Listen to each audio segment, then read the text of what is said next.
Alright guys, welcome back to another video, and today we're here to do an unboxing and first impressions on the PlayStation Portal. Really excited to check this thing out. I guess we should start off by talking about why would I get something like this for those of you guys who keep up with the channel. As far as, I obviously have like 10 TVs in this house. So it's not like I have one TV for the family or I have a family to begin with, as far as, having one TV that's being used by other people and stuff like that. That's not the scenario I'm in. And obviously the PlayStation Portal is, one of the main reasons is for that. If you have, a TV that's held up by someone else, you can play it anywhere you want. But for me, the reason that I wanted to check this thing out is obviously first, I love technology. I love checking out new things. This seemed like a cool product, so I wanted to review it for you guys and just check it out in general for the channel. That's of course number one. Number two would be that if you guys know my PlayStation's sitting right behind me right now. It is in my office here because I record a lot of VR stuff with my PlayStation, obviously here on the channel. And so this is my VR space. So the PlayStation isn't in like the living room or in my bedroom or anything like that. So this will let me kind of relax in bed or relax in the living room, maybe watching like some background TV show that I watch or something like that, and still be able to play my PlayStation, in a different room and stuff like that, or laying in bed and stuff like that. That gives me more opportunity to play, some of the PlayStation games that I have, because sometimes I'm just not in the mood to kind of sit behind here, because obviously my PlayStation is hooked up to my LG OLED sitting right here, which is obviously amazing, but I don't always want to sit on this office chair that I want to sit on here. Sometimes I want to just lay on the couch or lay in bed and stuff. So that's my other use case for this thing, and want to see it to check it out. And I also kind of want to see how well it actually works on this thing. So I'm excited to dive into this. So let's go ahead and get into the video. Gaming tech, eating brekkie is the gaming tech. Going for a brekkie is the gaming tech. Gaming tech is the gaming tech. Gaming techie. Alright guys, so here we are with the unboxing of this thing. So we're going to go ahead and unbox this. We're going to be doing an unboxing, then we're going to be showing first impressions of it as well, of course. And I'm going to be bringing this to, a family's house, and kind of also testing out the fact of how well it's going to work, not only just in my house, of course, but how well it works if I log into my PlayStation from somewhere else and see how that works. So I'm excited to see how well that works as well, which we'll talk about. So obviously here is the unboxing. Here it comes in a simple box here, as you guys saw. Put your PlayStation 5 in the palm of your hand. That's what it says there on the back. Let's go ahead and put this here to the side. Comes in a plain gray box here, as you guys are looking at, and then everything just kind of slides out. I have not obviously seen this in person yet. No idea what it actually looks like. Has a little slit right here that kind of pops up. We got a wires right here. Let's go ahead and take this out. So we got USB-C to USB-C, because of course that's how you charge it. And then here is the unit itself. Really, drop that right out of the box. Here's the unit itself. We're going to take a look at that in a minute. And then on the bottom here, we just got some paperwork, so nothing too crazy there to worry about. So yeah, there's nothing really going on in the box too much, obviously. So we can go ahead and put this here to the floor. Obviously, it just comes with the USB-C cable, and then the device itself. Pretty simple setup here. I also am really excited because this thing has the biggest screen of any device I've used in handheld form. That's for sure. And it has a very unique design as I'm looking at it right here, because it looks like it's just a PlayStation controller kind of sitting in front of you, which you guys will see when I do a close-up here. But, yeah, it's just really interesting just because of the fact of, look at this giant screen. I mean, look at this portal here as you guys are looking at. It's just like a giant, it's almost like someone put a screen and then split the controller in half and has it right here. But first impressions as far as the, I will see how it goes, but fits really nice in my hands. And like I said, I think one of the best things about this thing is the fact that the screen is so big. I love giant screens. Obviously, I've done a review on the Steam Deck before. I did a review on obviously I have a Nintendo Switch and the OLED edition. I also have an Asus Ally. And this is the biggest screen out of all of them. So, obviously it's going to look really nice. It's not an OLED screen, but it is, from what I hear, a really nice LCD screen that has really good colors. So we'll see what happens. So let me just show you guys a close-up of this thing real quick before we get into some gameplay and showing you guys, how it actually works and all that kind of stuff. So let's just go ahead and show off this real quick. So here is the close-up. Of course, I don't have the sticker taken off of it yet because we're about to do that. But here's a close-up. Like I said, look at the controllers there. You got, it looks just like a regular controller. It's got all the buttons that you would expect. You can see the power button is kind of highlighting there on top, like the piece of paper says there. You got the volume rocker up there. Of course, you got your triggers back there. Obviously, a really sleek looking device. Like I said, it feels really good in the actual hands. You got your analog sticks, your PlayStation button. And then if we turn it around, there's your design right there on the back of it. So let's go ahead and power this thing on. All right, so we just booted this thing up here for the very first time, and like I expected, this screen is massive, as we talked about here. As you can see me holding this in my hand, and we're just booting it up. It's asking for a language selection, so I'm going ahead and hitting that. Of course, I got to set up my Wi-Fi and do that, and obviously set that up. As you can see, it just detected my my Wi-Fi there. And then I also, of course, have to set up and log into my PlayStation account. So let me do that real quick, and then we'll be right back. All right, so we are back here, and this thing had like 5 or 6 updates that it had to do, which took like 15 minutes and all that kind of stuff. But now we are back, and it was really cool. It's just a QR code that I had to scan to sign into the PlayStation Network if I had the app on my phone, so I didn't have to type anything in, which was great. And now I'm presented with this screen here, connect to a PS5 to play. Pair your device with any PS5 you've recently logged into. So I could just select the PS5. I only have one PS5, of course, so it already saw it. I didn't have to do anything with my PS5. My PS5 is actually still on standby mode. I haven't done anything with it. And it says verify you can connect to your PlayStation 5. Allow connection to PS5 is required. Turn on your PlayStation 5 from the home screen. Go to settings, system, remote play, and turn on enable remote play. And then how to connect to it while it's in rest mode. So we're going to go ahead and have to do that now. On the PlayStation 5, so let's go ahead and do that. All right, guys, it now says success. You are set up and all ready to go after I enable those settings on the PlayStation 5. Here we go. First time. Nice little logo. You see the connecting to PlayStation 5. As you can see, it now says ready to play, so it has found my PlayStation 5. I can hit X. I like that. I love that little animation that like kind of circles and then kind of brings your PlayStation 5. It's a nice little touch. And now you can see I'm sitting on my PlayStation 5 home menu. We're going to go ahead and obviously I'm going to do some testing at this point, mess around with this thing, play with the PlayStation Portal a little bit, mess around with the settings, play with the PlayStation 5 in my house first, and then I'll come back and let you guys know what my experience was playing this thing and show you some gameplay of it as well. Just going to go ahead and start with some NHL to show you guys, you know, how this runs. I am playing behind a camera, of course, so don't mind me playing bad. But you can see it actually works surprisingly well. Oh, penalty right off the draw. Oh, look at that goal, though. Yeah, we don't need that man advantage.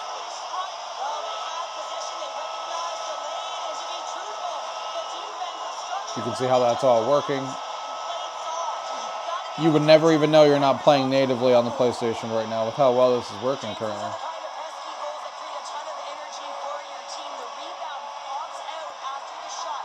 I was expecting to see a lot of artifacting and stuff like that. You know how the bitrate changes as you're playing, but overall, it actually stays pretty solid.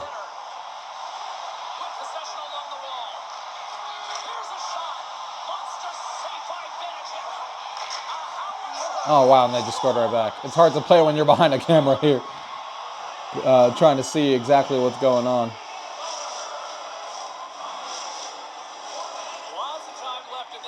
You can see the audio sounds good. Speakers are surprisingly loud on this thing as well, which I was pretty shocked on.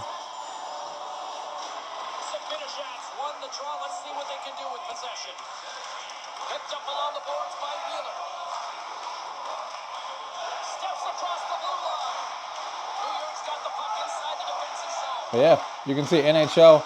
Obviously, this game I'm currently playing is offline. I'm playing against the computer.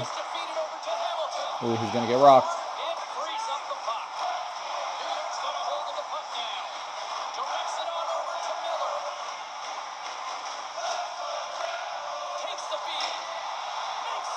I will say, though, this is the end game of what I would call on how I finally got it to work. It was not this smooth when I first turned it on and first started playing. You guys are seeing the byproduct of me testing a lot of things and all that kind of stuff, which we will talk about in my wrap-up here when we finish the gameplay and we talk about my final wrap-up. I'll let you guys know what I had to do to get this to work as well as you're seeing now, because that is not how it was originally, which we'll talk about in my final thoughts here in a minute. But yeah, NHL, as you can see, works really well in single player with no issues at all. Now we're going to fire up some Call of Duty here. You can see we are playing online, so you guys can see, you know, exactly what it looks like online and, you know, switch it up. Like I said, NHL was single player playing against the CPU, and it performed really well. Now we're going to go ahead and go into Call of Duty multiplayer, and, you know, obviously the Portal is probably not meant to be your competitive device if you're trying to, you know, play competitively and stuff. Obviously, no one's going to recommend a streaming device like this, but we just want to see if we can casually play some online, you know, shooting games and stuff like that while you're away from your PlayStation 5 for whatever reason. Is it still viable to just play these games casually if you're not, like, you know, worried about being ultra competitive and maybe being at a slight disadvantage to someone who's obviously playing on the console itself? Again, here we are, but don't forget, we're playing behind a camera feed here, so don't be surprised if I get wrecked, but just keep in mind on how we're playing here.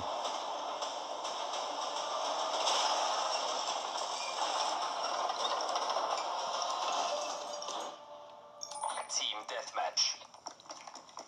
Here we go. Mission clock is running. Make every second count. Really smooth image right now as we're playing, as we're running around. You can slide. There's a kill.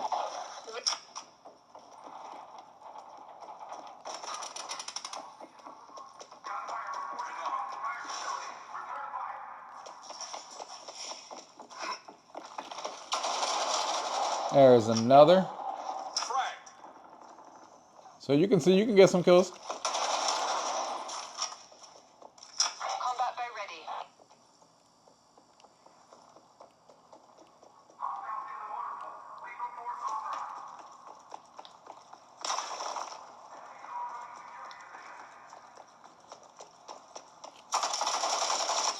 Got killed that time. But you can see, you know, you could definitely play Call of Duty, you know, on the go or in your house and stuff. Yeah, you might be at a slight disadvantage with, you know, the button inputs obviously being slightly behind someone who's playing directly on the console. But you can see I'm still getting kills. So it's not like it's not possible. Oh, I got wrecked there. And like I said, the image quality looks really, really good on this 1080p screen as you guys are looking at. I mean, there's no visual artifacting that I can see. Things look really good on this 1080p screen.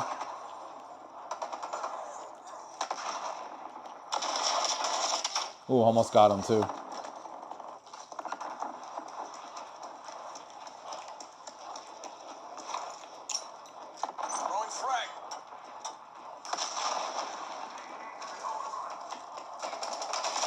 Damn, he was behind me.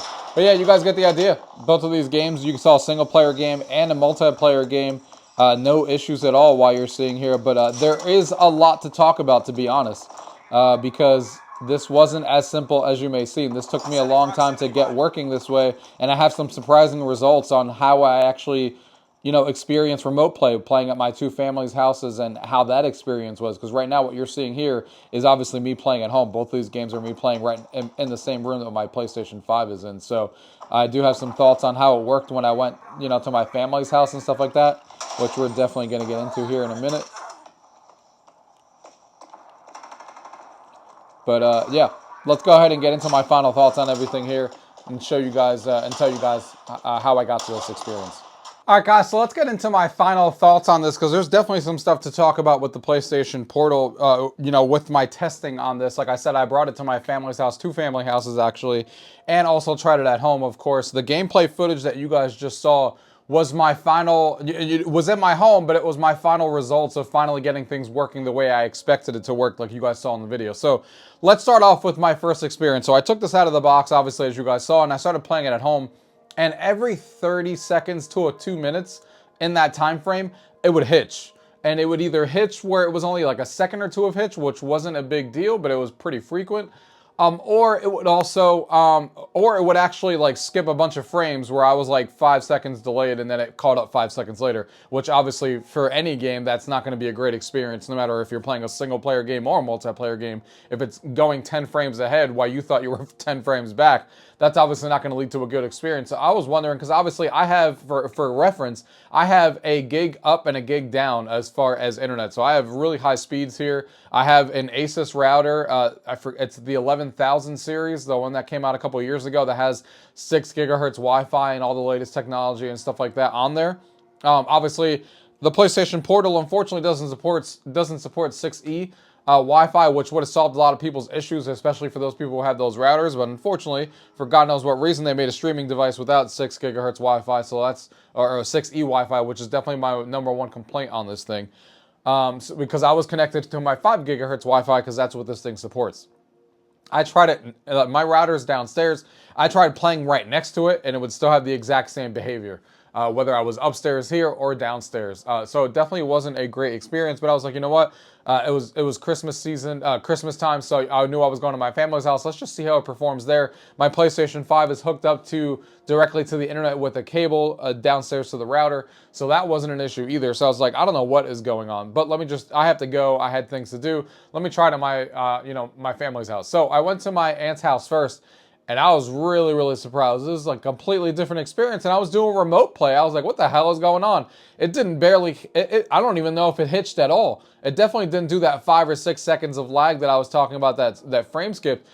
It was really, really solid. And I was like, something is real strange. It basically performed the way that you guys just saw the video perform there with the gameplay. And I was like, and then I went to my dad's house and it performed the exact same way. My aunt's Wi-Fi was all the way in the basement and we were playing on the 2nd floor. And then my dad's Wi-Fi was actually, right in front of me. But regardless, they don't have as good internet as I do. They have regular internet from Comcast. They don't have like a gig up and a gig down like I do. So I was like, wow, this is insane. So I was like, all right, obviously something's wrong with my Wi-Fi at home. I got to go back home and try things. So I tried a bunch of things on the Asus router with the 5 gigahertz. I tried doing different combinations of things to get that to work. And even though I got it to sometimes perform a little bit better than other times, it never performed as good as it did at my family's houses on remote play. So I finally was like, you know what? I have a 5 gigahertz router sitting in here that came from Optimum because I have Optimum internet. So they gave me a router that I usually have, not doing anything because I use this Asus router for everything in my house. So I actually connected the PlayStation 5, PlayStation Portal to that Optimum 5 gigahertz Wi-Fi. And that is the gameplay footage you guys just saw. It works amazing. The PlayStation 5 is hooked up directly connected to my Asus router, and this is connected through 5 gigahertz Wi-Fi in my Optimum. The only thing connected to that Optimum router via Wi-Fi is this. So obviously, I have a lot of interference going on with that Asus router, which is why it's giving me those hitches. I could obviously sit here and disconnect a bunch of things and just leave this on the 5 gigahertz Wi-Fi, but I don't want to do that. I have a lot of other devices at home. That's not what I should have to do. That's why if this actually supported 6E Wi-Fi, the only thing I have connected to that is my Oculus 3. That would have solved all my issues because then this would have been lonesome connected to that and we would have been perfectly fine. But since it doesn't, and all my devices are basically, or a lot of my devices are connected to 5 gigahertz Wi-Fi.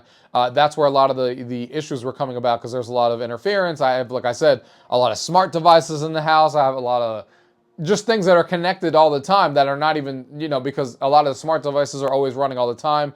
Some of my things like the Oculus is always running, whatever the case may be. So that's what fixed my issue. So guys, if you get this thing to work reliably well, it will run really, really well, but it's very dependent on your Wi-Fi, and it depends on how many things are connected to your router. You don't even need an amazing router to begin with if you have your PlayStation 5 connected directly to it. I mean, obviously, proof is in the pudding. I went to my aunt and my dad's house, and they're just using standard routers from Comcast. They're not doing anything special, and one was in the basement, and it still performed extremely well. And I have, a $400 or $500 router sitting here that wasn't working well at all, and that's because I just have like 100 devices connected to that thing. And with this not supporting 6E on that router, I don't have any way to split it up. So, moral of the story is, it definitely is your router when it comes to, the PlayStation Portal. You may have to, test some things out, move some things around so there's not a lot of devices on the 5 gigahertz Wi-Fi if that's what you have going on, which is what I would have had to do if I didn't have that Optimum router as a side, thing that I have there. But now things are running extremely well. That's the gameplay footage you guys saw, and I'm extremely happy with the performance, not only at my house now, but also at my dad's and aunt's house, which is where I go frequently. And now that I can bring this along and play my PlayStation 5 anywhere, it's awesome. So, moving on to my second part of my final thoughts now is, why would I use this thing when I have an Asus ROG Ally sitting right here? So basically, I can play my Steam games right on here natively and not have to worry about any interference or anything like that.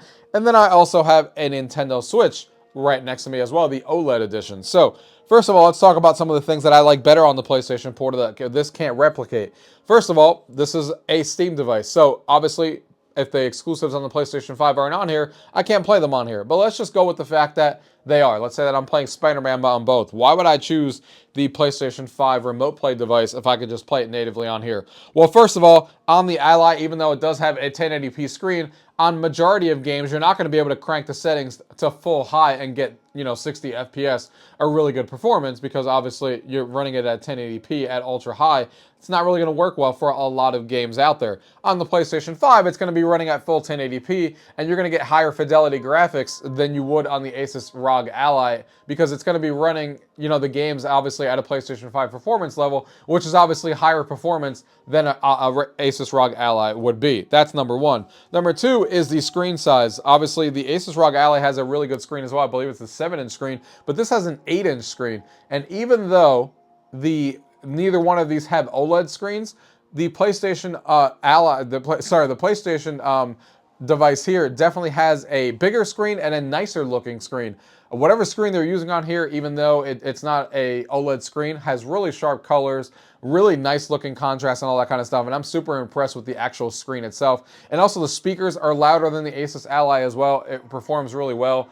That doesn't mean that the Asus ROG Ally is all of a sudden too small. I'm just giving you ideas on why I would choose one over the other, because this has a bigger screen and a slightly better looking screen than the ROG Ally does. But the main thing is just playing the PlayStation 5 games that I have with this controller. That is definitely what sets us apart. If it wasn't for the fact that it was using all the features of the controller, I probably wouldn't care too much about this device. But the fact that I get to play a PlayStation 5 experience anywhere I go, whether it be on the couch, because obviously you guys see, I have my PlayStation 5 in this room because this is where I record on my VR videos when I play PlayStation VR 2. So it's awesome to be able to play this device, even for someone like me that has other TVs in the house, to just be on the couch watching a movie or watching a TV show and kind of play the PlayStation 5 on the couch or in the bedroom and stuff, because that's not where my PlayStation 5 is located. Or I can bring it downstairs in the basement if I'm doing something else and still play my PlayStation 5, or bring it to a family's house, whatever the case may be. But this controller obviously has the adaptive triggers, and it has the haptic, rumbles and stuff like that are way far and above anything you can experience on just a regular like Xbox controller and stuff like that. That's always been my favorite thing about the PlayStation 5, is the actual controller, and the fact that we have it on a portable device like this really makes me want to use this thing more and more, because now I get that full controller experience anywhere I go with the adaptive triggers that are fantastic with the games that use it. Like I showed you guys in Call of Duty and NHL, both those games use the adaptive triggers, have the rumble feedback, and it's just an awesome experience when games really utilize it really well. And that's what makes me lean into picking the PlayStation 5. It's the same reason why when there's multi-platform games on the Xbox Series X and the PlayStation 5, and I tend to use the PlayStation 5 in those cases because of the actual controller. So that's why I would choose that over here. But it's awesome to have the ROG Ally, and why I would still choose it, because a lot of the games I play are on my 4090 here. Obviously, a lot of the games that I play are going to be on PC. They're not going to be on the PlayStation 5. So I go back and forth, because if I have the ability to get on the PlayStation 5 or the PC, I'm probably going to choose the PC, because I can play it on my 4090 when I'm home, and then I can play this on the go. So the PlayStation Portal is essentially going to be a device that I use for exclusives, or a game that I really want to use the haptics on. So, for example, the NHL game is not a game that I can play on the PC, so I'm going to play it on here. God of War Ragnarok is not on PC right now. Whatever the case may be, different games that work really well on here, or multi-platform games that are just free to play, like actually playing the Finals, a game that I'm really obsessed with right now on PC. I can play this game on here as well and play the Finals. It's a fantastic game, and it actually works really well. Even though it's a competitive shooter, I still get a lot of kills on there online. And it's awesome to be able to play those games on here as well. Now, as far as the Switch goes, now obviously the Switch has an OLED screen on it, so it's definitely going to have the best screen out of all of them, but it's still going to be a 7-inch screen on here compared to an 8-inch screen on here, but it is going to have an OLED on it.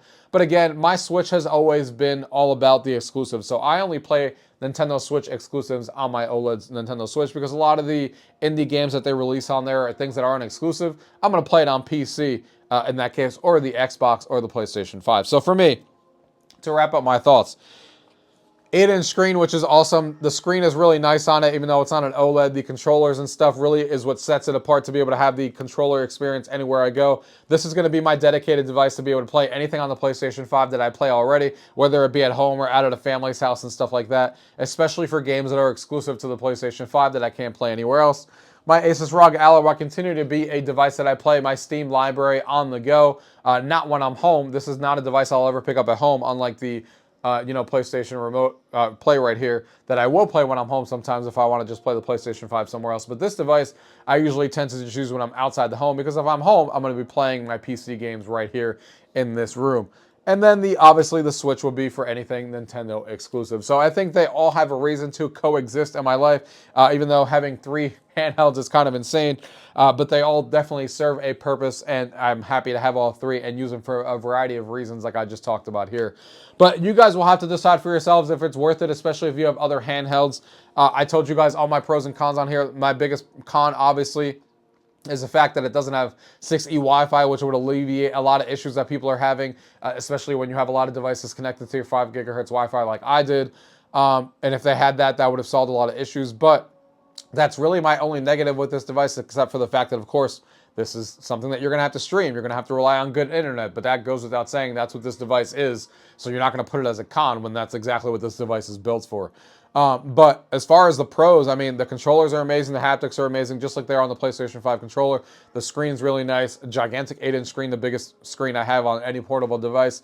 And it's fantastic to play games on here. And when you have a really good internet connection, like I just showed you guys in the video, you really can be fooled to think that you're playing a native game because you're not going to see a lot of artifacting or anything like that. And you could easily be fooled and be like, damn, this game looks really good on the screen. And it's awesome. But I hope that video helps you guys and gives you guys a good overview of the PlayStation Portal here. I know that these are highly sought after, so I wanted to do a good video for you guys, letting you know my impressions on remote play and inside the home, which I'm really impressed with on this device. Super happy with it. For the purposes of what I wanted it for. Obviously, you have to decide if this device makes sense in your life. If you already have a PlayStation 5 hooked up to a TV that you're never going to leave off of. For me, you know, I'm in this room. It's connected here for VR purposes and recording purposes. I'm not always wanting to sit on a chair like this. Sometimes I want to just be in bed. Sometimes I want to just be laying on the couch. Sometimes I want to play it when I'm not home. So fits in my lifestyle. It depends if it fits for you. Guys, if you guys have any questions about anything you guys have seen in today's video, leave those questions down below. If not, thank you guys for watching. Till next time.